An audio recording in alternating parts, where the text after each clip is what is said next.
Complaining is a luxury. Welcome to the Hopefulist, a daily talk show hosted by veteran broadcaster Wendy McClure. Join Wendy each day as she shares her life lessons that transformed her from perpetual pessimist to the ultimate hopefulist. The perfect morning show to get you caught up on the day's top stories while sharing insights that will lead to positive transformation and bring out the hopefulist in you. For more inspiration, visit Hopefulist.com. And now, here's your host and hopefulist, Wendy McClure. Hello and welcome to the Hopefulist. Thank you so much for joining me for your daily dose of inspiration and positivity. Starting with the quote of the day, you are powerful, you are loved, you are surrounded by miracles. Very true, very true. I did something pretty major yesterday. I cleaned out my closet. And I got to tell you, it's liberating. It's exhilarating. There's so much room in there now.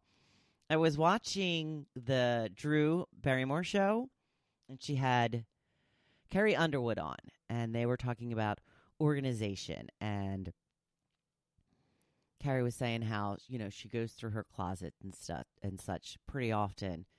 And you just got to be brutal about it. You just got to be like, nope, I don't wear it. Nope, I don't wear it. Because that's always been my issue. Because, there's always those times when you go for something in your closet and then you realize that you got rid of it. And you're like, oh, crap. So the next time you clean out your closet, you're like, no, I'm not getting rid of that just in case. No, I'm not getting rid of that just in case. No, don't do it that way. This was literally me every time I was deciding whether to keep or toss something. Got to be brutal. I'm being brutal. Yeah, I got rid of so much stuff. So much stuff. And you know what? I have so much stuff left. But I can actually move the hangers and the clothes around in the closet now. It feels so good. I'm so proud of myself. Yay me! I know. Cleaning out the closet. It's one of those things you just hate to do. But when it's done, whoa, baby. Feels so good. Feels so good. I'm already missing a sweater that I decided to toss. No, I'm just kidding. But I did get rid of 2 huge overstuffed trash bags. They're now in my car waiting to be put into the drop box. One of them's so heavy, I don't know if I'm going to be able to get it in the drop box because, you got to pull down the handle and then push it up and in. Yeah, pretty hefty. Got rid of some sweatshirts, sweaters I don't wear. Some of the stuff that I got rid of, I was just like, I was like, I used to love this. Yeah, I used to. I haven't worn it in 3 years. Time to go. Time to go. So do it. You have some time this weekend, carve out a little time. It took me less than an hour to do it. And the great thing, and maybe I'm doing this wrong, but if I'm going to donate clothes, I'm not folding them. Just shove it right in the bag. Shove it right in the bag. They don't need to be folded. They're going to be washed and pressed. Well, maybe not pressed, but they're certainly going to be washed before they're distributed, I would think. You can get the wrinkles out, right? That's right. Make it easy on yourself. Just shove those bad boys into the bag. I'm going to go about things a little bit differently today. I'm going to read my blog post first, and then I'm going to get to the question because they are intertwined today. They are related. And we're talking about complaining and how it is a luxury. Yes, that's right. You heard me correctly. Complaining is indeed a luxury.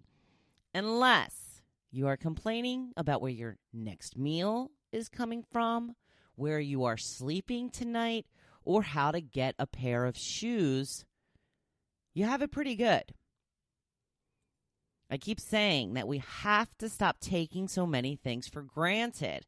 And if we have all of the above mentioned, we are way ahead of many in this world. We have to start being grateful for the fact that we are born in a developed country, and our main concerns are not mere survival.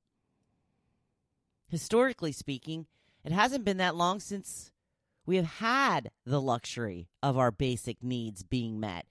Most of us have been born in that situation. Honestly, if you were born in the United States, you've won the lottery. I'm not saying that life in the U.S. is perfect, but there are a lot of opportunities to better yourself. Once your basic survival needs are met, that is when we start to focus on other things like happiness or convenience. How great is that? Have you ever watched Little House on the Prairie? Yes, it is one of my guilty pleasures. I still watch it to this day. Going back about only 200 years, their lives were all about survival and convenience. There was nothing convenient about their way of life. It would take 3 days just to make cheese. They certainly didn't have time to sit around thinking about how to be happier or more fulfilled. Most of their waking moments were spent trying to avoid being eaten by a bear or where their next meal was coming from. This is not to say that I'm discouraging your desire to better your life. On the contrary, I'm trying to prove how far ahead you already are. And when you complain about things, it really is a luxury to be in a position to do so. Traffic sucks. Would be worse if you didn't have a car. Does it take a long time to get to work? At least you have a job. Many don't have that luxury, especially right now. Hate your boss? Who doesn't? You have a way to pay for all your basic needs and have a lot of day left when you don't have to deal with him or her. The next time you complain about something, ask yourself if you didn't have that thing at all. Is your spouse giving you a hard time? Would it be better to not have a spouse? If the answer is yes, then make plans to get out of the marriage. Are the kids driving you crazy? There are a lot of people who were never able to have kids. The next time you complain, you have nothing to wear. How full is your closet really? Lacking in the love department, does that mean you are independent enough to support yourself and provide for your own basic needs? And again, way ahead of a lot of others. I'm not saying that you should never complain again. That's unrealistic. Just that when you do, realize it really is a luxury. When you are complaining about something, just ask yourself, if you weren't in that situation at all, would that be better or worse? Start to realize that even though our lives aren't perfect, we are in pretty good shape and things can always be worse. Start looking on the bright side. When you hear a complaint come out of your mouth, counteract that with what you are getting out of the situation. We are all truly blessed to be born in a time of such abundance. Yes, you have to work for what you want. There are things that are expected of you to keep those basic needs coming in regularity, like showing up to work every day. But you choose your job. You choose your job. If you don't like something about it, then change it. I know this is all easier said than done. But that's a fact of life. Everything is easier said than done. But you are the one with the power. You are the master of your destiny. When you complain about something, you need to take stock of how good you already have it or change the situation to make it better. Which leads to the question I proposed, which is going to take me a second now to find because my phone decided not to stay where I put it when I turned it off. That's right, I'm complaining. I'm complaining about my phone. I'm complaining about Facebook. And you know what? I could have neither one of those things. Then I wouldn't be able to complain at all. See what I'm saying here? You see what I'm saying? What do you complain about most? This is what I wanted to hear from you. Eleanor says, people who want to live other people's lives and live in a fantasy world. Isn't it great that we have the opportunity to live in a fantasy world, though? If you don't want to participate in that fantasy world, don't. Marcy says, these days, probably people who don't wear a mask or don't wear it over their nose like they're supposed to. That's a hard one to counteract because it is, again, about public safety and public health. But this is America, and we could be living in another country where people don't have the opportunity to be so lackadaisical about things. Val says the way people are treating each other, there's no respect and too much hate. Again, agree with you wholeheartedly, but we live in a country that is free, and we have the opportunity to be this nasty to each other. No, we shouldn't be, but there's not repercussions such as jail time or what have you for these lack of respect and the hate that's being spread. Megan says, I don't get much time to myself, especially since March. Yes, she is surrounded by the kiddos right now. I've already mentioned that. There's plenty of people who haven't had an opportunity to even have kids. Kathy says, not seeing my grandkids enough, can't go anywhere or do anything, nothing on TV.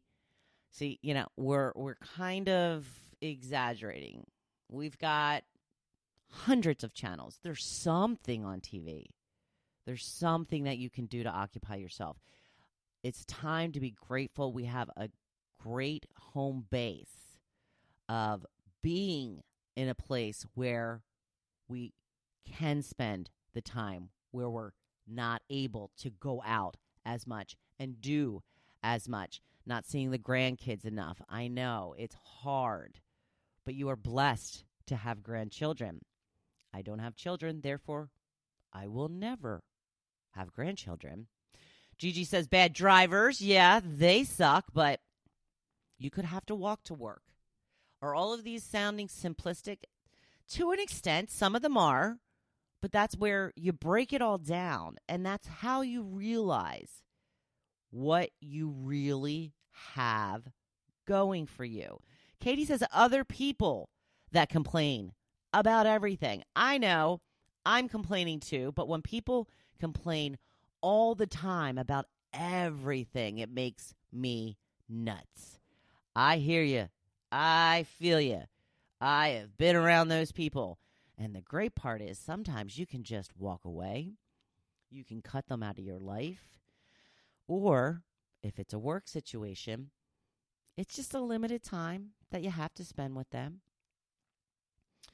Andy is pretty funny. He says, COVID, lousy drivers, and inconsistent officiating. Wondering if he was watching the football game when you decided to respond to this.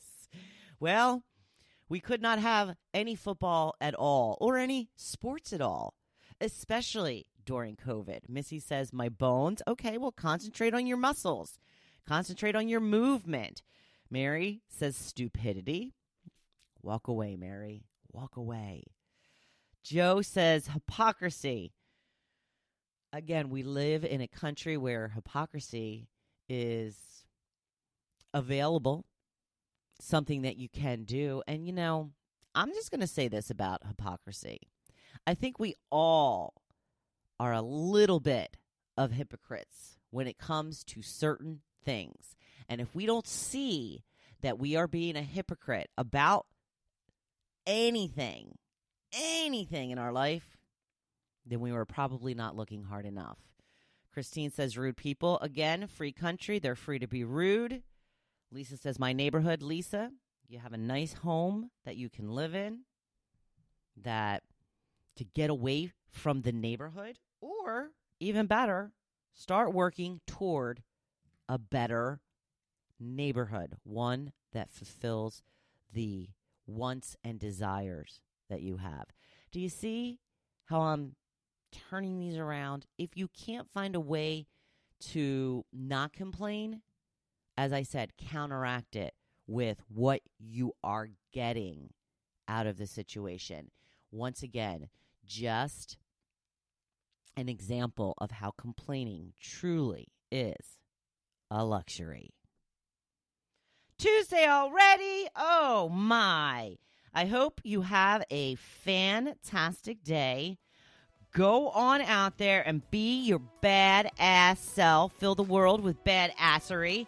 And always remember, I'm here cheering you on. Thank you for listening to The Hopefulist, hosted by Wendy McClure. For more inspiration, please visit Hopefulist.com. Thanks, and we'll see you tomorrow on The Hopefulist. Try to take notice of all of your complaints today. I'm not saying don't do it. Just take notice of them.